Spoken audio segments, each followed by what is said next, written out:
자, 그런데 오늘 제가 아까 말씀드렸잖아요. 국민의힘에 오늘 오전에 비대위 회의가 있었다. 그러면 한동훈 비대위원장이 회의를 주재를 했을 것이고 비대위원들도 참석을 했을 거 아니겠어요. 자, 뭐 이렇게 저렇게 조금 논란이 있었던 김경률 비대위원이 오늘 오전 회의에 참석을 했습니다. 그런데요. 오늘 김경률 비대위원이 민주당 진영을 컥컥 집으면서 공격을 했습니다. 이런 거예요. 민주당의 윤건영 의원 그리고 무슨 노무현 재단 이야기를 하는데 민주당 말이에요. 제발 저 김경률을 허위사실 유포로 해서 고소해 주시오.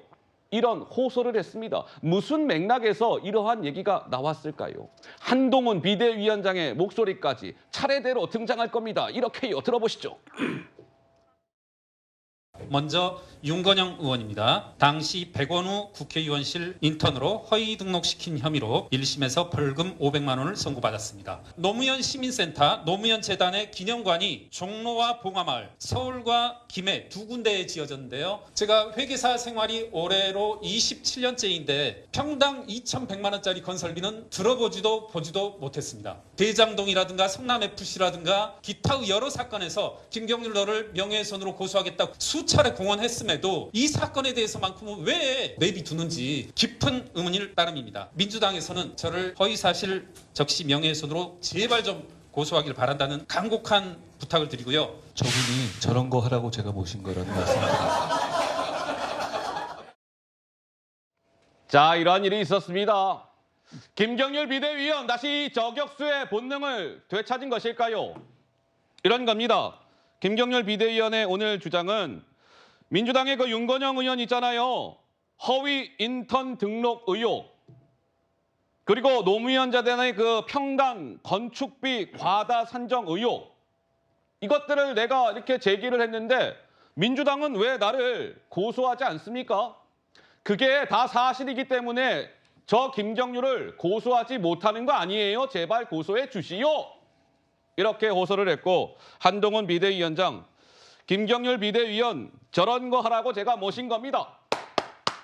주변에서 박수가 나왔어요. 최수영 평론가님 이 상황을 어떻게 보셨습니까? 이제 김경률 우리 비대위원이 뭔가 자기 역할을 찾은 것 같습니다.